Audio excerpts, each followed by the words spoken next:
Howdy folks, and welcome back to another weekly tech tip.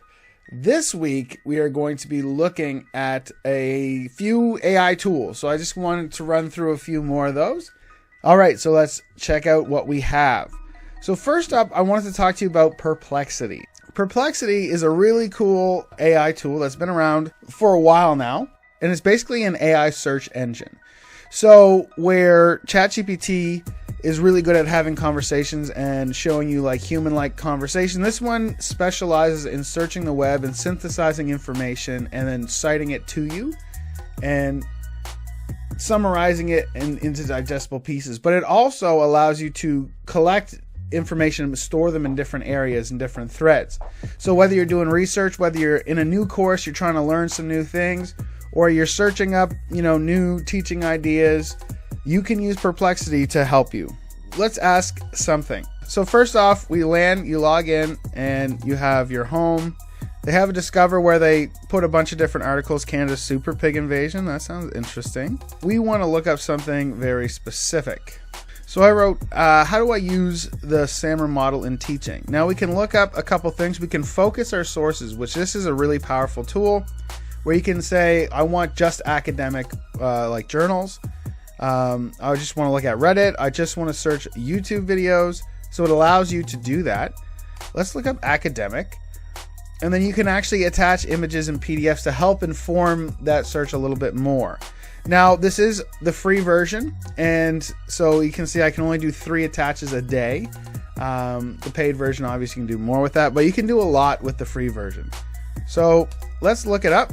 And then the SAMR, Substitution, Augmentation, Modification, Redefinition model provides a framework for integrating technology, teaching in a transformative way. Here's some ways to use it. So substitution using word processor instead of pen and paper, presenting lessons through PowerPoint slides instead of overhead projector. Here you can see the different research papers or educational papers that it is referencing. So if you click on the one, it'll take you right to that paper. So you can read through. So the nice thing is when you're looking at this, you're able to kind of trust what it's writing a little more readily because it's giving you the sources, and then you can go look at those sources after to make sure the information it's giving you is good. And then it gives you some related ideas. So what are the key steps to implement? How can it enhance student engagement? What are some examples in different subjects? I like that. So you can either come up with your own deeper understanding question, or you can go with theirs. And then it's going to continue going down. So we have English, modification, math using online graphing calculator instead of a handheld one, augmentation using dynamic geometry software, modification, collaboratively creating and sharing spreadsheets for data analysis, science, social studies, awesome. So maybe I'm a phys ed teacher and I want to see how can I use it in physical education. Using video analysis to provide augmented feedback, utilizing VR for practice skills or AR, developing interactive digital game apps that promote physical activity and fitness in new engaging ways. And then you can be like, oh, I really like that idea. I want to go back and see the paper that it came from. So you can add this to a collection. So maybe I'm really working on getting my SAMR skills up. So I'm going to have my SAMR collection, and then you can give a prompt for this collection, and then I create. Let's go to our library, and here are different threads. So anything I do now is going to list it in bullet points. And it can kind of push it further and further. I said, how can the inquiry learning model improve student self-efficacy in phys ed? And it's giving me, so it's nice because before you would have to look up 4 different websites and then put that information together yourself. But now it's looking at a bunch of different papers and helping synthesize all that information together for you. And then you can refer to them. So say you need to cite your sources or anything like that. But it could be as simple as explain how the rock cycle works. But we can also search videos that go along with it. So you're teaching a subject, you're getting some information here. It's also giving you videos that you can link in and use. Okay, let's take a quick look at the rock cycle. So another great thing you'll notice, there's no ads. So I don't know if it's going to stay that way forever, but as of now, you can do all of this without any ads bogging you down. So normally when you're searching the internet, you're inundated with ads. So that's just a bit of a bonus. Yeah, so I find this very helpful. I like the idea that you can create collections and store things there. So maybe you have, your different units and you have different lesson plans there, or you're doing research for a master's degree or whatever, this is a great tool to explore, completely free. So check it out. Next up, I want to show you something called InVideo. InVideo enables you to create your own videos from just text prompts. So maybe you want to create a specific video for a specific student. So maybe it's for differentiation, or maybe you want one for the class. It's going to make for you, using stock footage and narration, little videos. And it's kind of neat. They just had an update, so it's version 2 now. And there's a bunch of cool little tools now. So when you go in here, so you can log in, there is a free version that caps you at 10 minutes a month. But if you're just making short little videos, you can, still make a few. It does have their watermark on it, so if you want to pay for it, you can take the watermark off and generate more video. You'll see a lot of these videos are things that are clogging up TikTok and like YouTube Shorts now, because people can just pump out content very easily. But I thought it'd be interesting for you to see this and think about how you could use it in your own teaching. So under your settings, make sure you put beta features on, so you can toggle that on. That's gonna be helpful. So let's go to create new.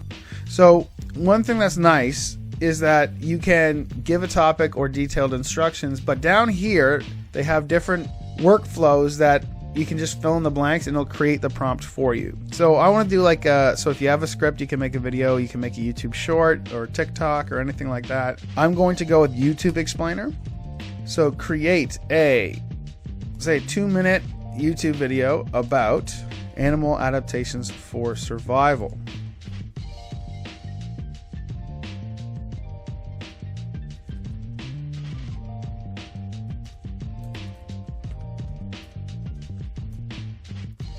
I'm not going to give it, so I'll do, animal adaptations for survival, make the background music. So we can choose a style of music. Let's say happy polka music. The language should be in English. You can do French or any other language. So make it energetic and positive. For settings, use, so you say male or female. Let's go male, and then we can choose voices. A male voice with a New York accent for the narrator. And then we can add subtitles, so like bold subtitles, clean subtitles with outline. You can add a watermark if you pay. And I'm going to use YouTube Audio Library only so that it won't get copywritten. Continue. So then it creates the prompt based on that. We're going to generate the video. And now we just have to give it some time and it'll put it all together. And then you can go in and change things if you want. So after I had a chance to think, then you can choose your audience: animal lovers, students, educators. So let's go students. Look and feel bright. The platform is YouTube. So now we're queued up. It's going to take a few minutes, but you don't have to do any work. You can just leave it alone, go do something else, make a cup of tea, come back, and your video will be done. All right, so it took about 6 minutes, and now this is the video that it created. So we will see how it is. Hey everyone, have you ever wondered how animals can be such incredible survival artists? Let's dive into the genius world of animal adaptations and find out how some critters outsmart Mother Nature herself. First up, we've got the Arctic fox. This little guy has fur that changes color with the seasons. Pure white in winter to blend in with the snow, and a brownish gray in the summer to match the rocks and plants. Talk about a fashion-forward survival strategy. Next, let's talk about the amazing octopus. These sea creatures can change their skin color and texture in just moments, making them the masters of disguise. Whether it's evading predators or sneaking up on prey, the octopus has a trick up it thanks to their incredibly fast wing beats. It's like they have their own set of helicopter blades. Plus, they can zip forwards, back, dissipating heat to help them stay cool in the Oh, big fox ears. Smart, right? And finally, who could overlook the clever crow? These birds are not just tool users, they're tool makers. So you can see here, here's an example of an issue where there's no crow involved in this image. All right, so there we go. So far, not that bad. It's pretty good, but not perfect. So if we go into the edit, this is where we can actually look at the different parts of the script. So when we click on these scenes, you see it highlights the words that go with it. So for here, let's click on this one. We are going to, let's look up some crow. So we're going to replace that. And then boom. So now we have that. So you can go in and actually change out little bits. It's really easy to do. You can also say like a command for the video. Make the video French. All right, so now we have it translated into French. Tout d'abord, nous avons le renard arctique. Ce petit bonhomme a une fourrure qui change de couleur au fil des saisons. So anyway, it's a really neat tool to create these little videos, and you can get more and more specific with them. So have a check it out. It will have like watermarks and things. When you get a video you like, you can then export it, and then you can share it or whatever. So here's like an example of one I did before, the brave little turtle. Once upon a time, in the heart of the ocean, a baby sea turtle named Tully was born. Alone from the start, Tully's spirit was indomitable, his heart courageous.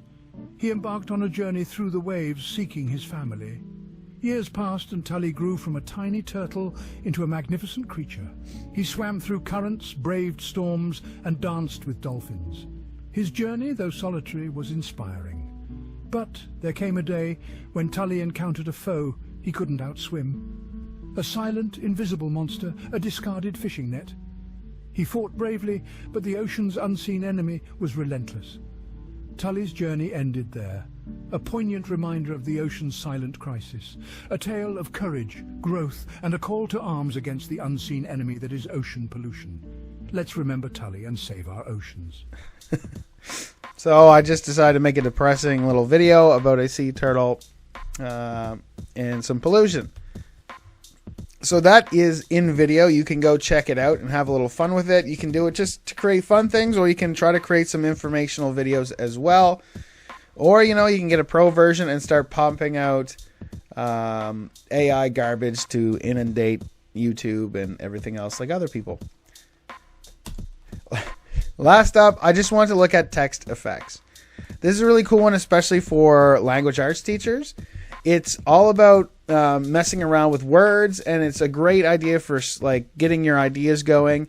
And so it's Lupe Fiasco partnered with Google to create this. And we can just kind of have a look on different things you can do. So you can do, the nice thing is there's no login. So you don't have to worry about it storing your students' data or anything like that. So we can look at Simile. Let's launch this whole thing. Select a tool, enter an input, explore the outputs. It's very simple. So Simile, so we can enter a thing or concept. Smile. And we run it. So it'll give her ideas. Her smile was like a sunrise, warming the world with its radiance. And it gives you, her smile was like the sun breaking through the clouds on a stormy day, warming my heart and banishing all my fears. Her smile was like a warm summer day, full of sunshine and happiness. So you can enter in to describe something and it'll give you simile for that idea. Next up you have explode. So break a word into similar sounding phrases. So we put potato, you can run it, pot-a-toe. So planting a potato in the ground, pot-a-toe. Post-dough-toe, towing the dough into place in a pizza oven. Potato, a potato made of clay. I guess po may be clay. Pot pie ate. I ate pot pie made from potatoes. The idea is to give people like a little bit of wordplay and mess around. So coffee, cough free, having no phlegm in your throat. A coffee, to pay a fee for a coughing fit. This one I think was kind of meant for hip hop. Like there is like a kind of a hip hop sort of lean to it.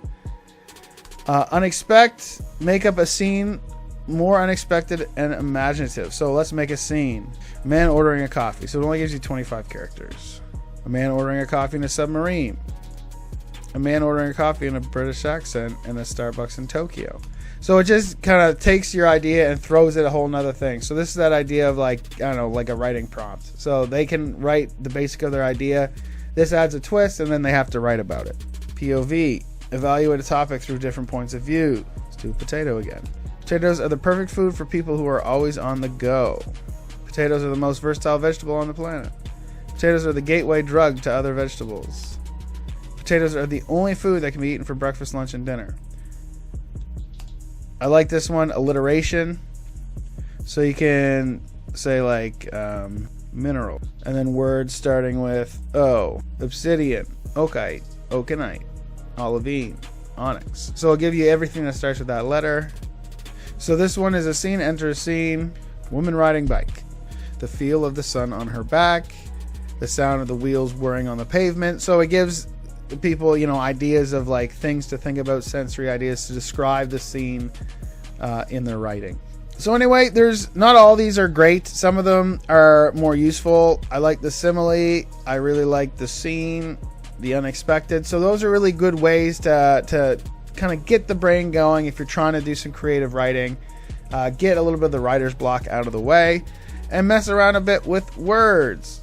So that's going to be it. Those are my 3 tools in this video. So check them out and have a little fun. I would rate them. I would rank the tools in usefulness as Perplexity first, in video second, Word Effects last. All right, see you in the next one.